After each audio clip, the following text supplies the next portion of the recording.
Hey, what's going on out there, YouTube? This is Samuel Leggett representing JVS, so I'm back again for another review. I was having the pleasure to be able to watch Angel Has Fallen. Now, technically, this is the third movie in this interesting trilogy that has kind of come from the 2013's Olympus Has Fallen. Now, that was initially directed by Antoine Fuqua, and then they had London Has Fallen that was directed by kind of a newcomer, Babak Najifi. And this one was directed by Rick Roman Waugh. Now, the thing about Rick is very good when it comes to stunt coordination. Like, he's gone and worked on so many different films as an amazing stunt coordinator. He's got like over 48 credits with it. And I'm going to say off the bat, one of the most amazing things about this film is the usage of practical effects, stunt work, and gunplay. Now, by the time you guys have watched this review, it will have been the time for the actual movie to release out. By that time, I will have interviewed the director and some other interesting people that I can't talk about right now.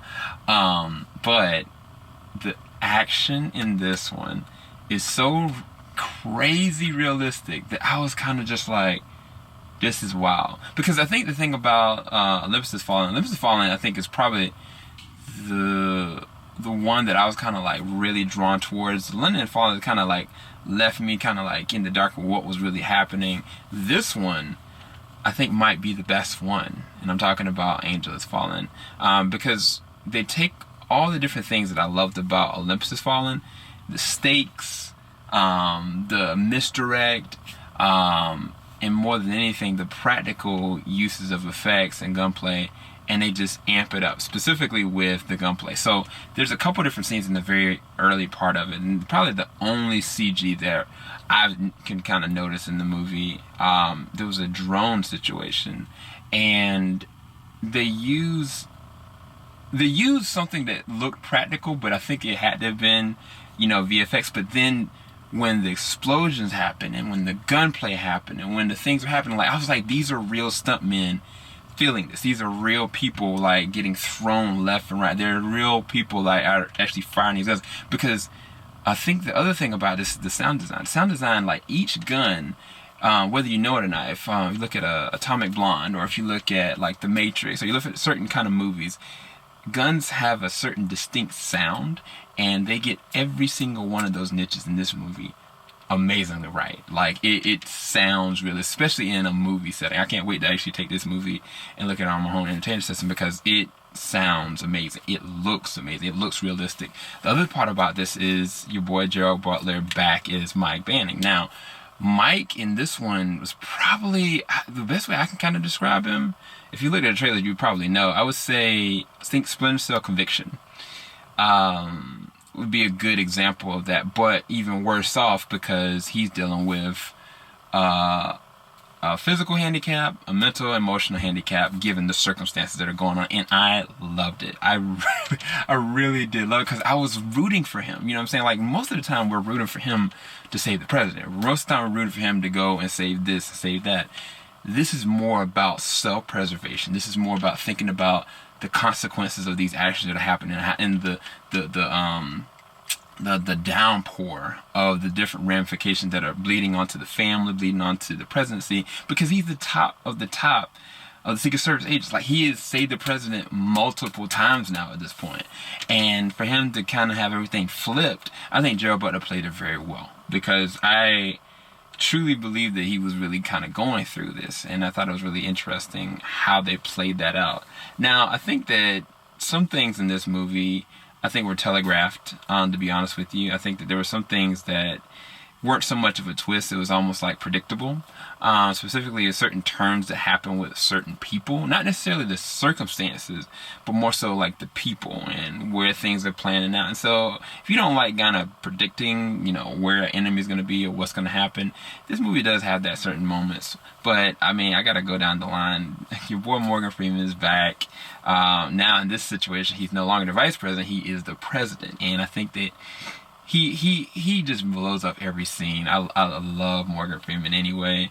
Jada Pinkett Smith is in this one. I think that she did a really good job in this one, but I think that they used her as a placeholder for Angela Bassett's character, and I don't think they utilized her as well as they should have. In my personal opinion, she was kind of a throwaway. They do a good job with Lance Reddick in this one as Gendry in this one. I think he does a really good job. Your boy Danny Huston, probably most people would recognize him from, man, what would be the one that people would recognize him the most from? I would say the X-Men franchise. Yeah, probably. X-Men franchise, X-Men Origins Wolverine, and Aviator. But he plays a really good role in this one. Really interesting. I think the other standout, what I would say, would be Tim Blake Nelson as the Vice President. He does a really good job as well from acting standpoint. But then there's something that happens midway during the movie. And I don't want to say what his character does or his connection to any of the other characters but Nick Nolte. There are a couple scenes in this movie with Nick Nolte that, like, I legit found myself crying. Like, I don't know, I don't want to say why, because I feel like it's a spoiler, and I haven't seen enough of the trailers to know how much has been revealed about his character.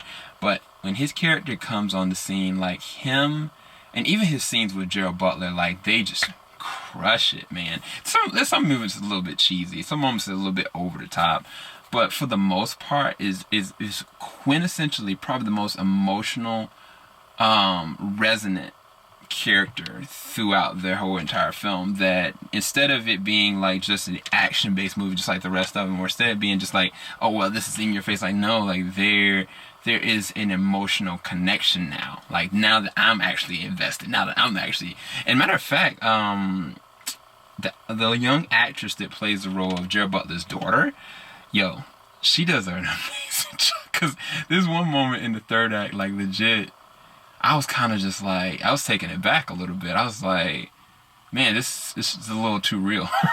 Like, it's a little too real and in my face. Like, I legit had to kind of step back. And that's the thing about this film.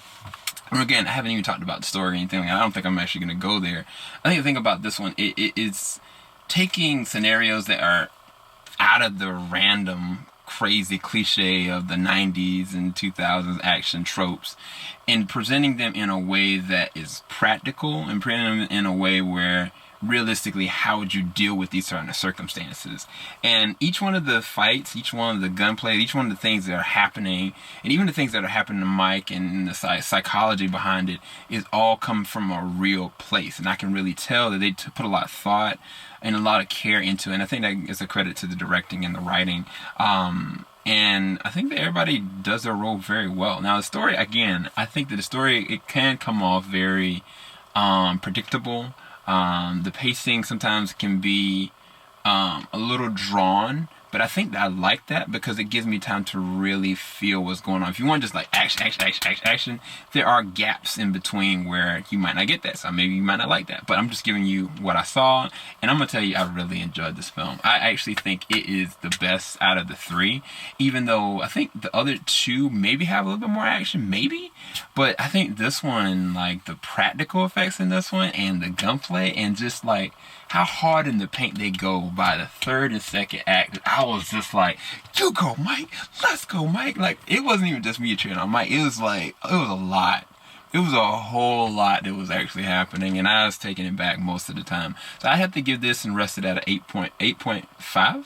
I was going to say actually 8 out of 10, 8.5, somewhere in between, maybe 8.3 out of 10. I actually really enjoy this. I actually cannot wait to see this again, and I'm actually going to recommend this for anybody that is looking for a good action summertime closeout film. I think you're really going to enjoy it, and I think that this is the best out of the trilogy. And yeah, I actually had some preconceived thoughts before I even kind of came in about where I'd want things to kind of close out as far as this character and this world, and I think that they did a really good job. They did a really good job closing certain things out. But anyway, hopefully you guys enjoyed this review. Make sure you leave that like button. Make sure you subscribe. Make sure you hit that bell button. And when you go to hit the bell button, make sure you go and change that from personalized to all so you can get everything that we've got going on, because you don't want to miss these interviews. You don't want to miss these more interesting things that are going to be happening very soon. Anyway, keep it locked. JVS, we ain't gonna stop. Have a blessed one, guys. Peace.